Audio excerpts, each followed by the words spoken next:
y ধ্রুবক না এখানে তারপর হচ্ছে মাত্রা কত মাত্রা 4 মাত্রা 5 দিয়ে না কারণ y টা একটু যে x চলক ধর হচ্ছে আর হচ্ছে ধ্রুবক কি তাড়াতাড়ি বলো ধ্রুবক কি 8y plus 10 very good 8y plus 10 কারণ এই যে বললাম x থাকে এবার যদি বলো হচ্ছে y কে চলক ধরা হবে তাহলে কি হবে y কে চলক ধরে 4x3 y square 4x3 y plus square 4x3 y square 4x3 y square তারপর plus 20x square y এখন y তো এখানে আছে দেখেন এখানে ডাইরেকশন তখন হচ্ছে এইভাবে লিখতে হবে আমি একটা শর্টকাটে করতেছি y টা কমন নিতে হবে কারণ y পাওয়ার এখানেও এই দিকটাতে সেম তাহলে কমন নিয়ে আপনি হচ্ছে বাকিগুলো আগে পড়াটা এখানে সমস্যা নেই প্লাস লিখতে পারেন হচ্ছে মনে করেন 20x square minus 7x to the power 4 plus হচ্ছে 8 ইনটু y বুঝছিলেন বুঝিনি কারণ তিনটাতে সমান তো আবার তো কি করতে হবে এখানে বেশি তারপরে কম দিতে হবে যদি তিন থেকে একসাথে করে করতে হবে আর বাকি আছে কি ধ্রুবক 10 plus 2 তাহলে এখন বলতো তো দেখি এটার মাত্রা কত 2 2 মুখ্য সহগ কত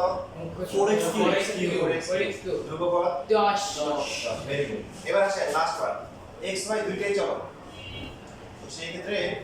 আমাদের যেটা হবে মানে রাশি হচ্ছে যে এটা কোনটা বললাম এই যে এটার জন্য হচ্ছে x y দুইটাকে চলক করছে তখন মুখ্য সহগটা বলবে না তখন মাত্রা বলবে আর ধ্রুবক বলবে মুখ্য সহগ কেন বলবে না নিজেরা বলবে এখন তখন হচ্ছে যে x y কে যদি দুইটাকে চলক ধরা হয় তখন হচ্ছে হলো যে মাত্রা কত মাত্রা মানে তখন হচ্ছে x এবং y পাওয়ারটা যোগ করবে এখানে কত আসে এখানে কত 5 তাহলে আত্মবৃত্তি 1 তার মানে কত মাত্রা হচ্ছে কত মাত্রা হচ্ছে 5 আর ধ্রুবক কত ধ্রুবক 10 মানে x y একটা নাই এখন হচ্ছে যে মুখ্য সহগ থাকবে না কেন সাপোজ উদাহরণ দিই এখানে x কিউব y স্কয়ার দিলাম এটা 5 এটাও 5 তাহলে মুখ্য সহগ কোনটা ধরুন সবচেয়ে পাওয়ার বেশি কোথায় x আর y চলন নেই এখানেও আছে এখানেও আছে তাহলে মুখ্য সহগ আপনি কাকে ধরবেন এইজন্য এখানে মুখ্য সহগ আসবে না বুঝছেন না বুঝিনি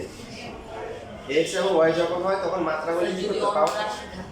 অন্যরাশি তো মানে এটা আসে না এটা কি ঝামেলা হয় দেখে এগুলা তখন এই টার্মটা আসবে না তখন কি করতে হবে মাত্রা কত আর ধ্রুবক কত মনে থাকবে ওটা নিয়ে তোমাদের টেনশন নাই তোমরা শুধু বুঝে রাখবা যে কি বলবো শেষ লেখা শেষ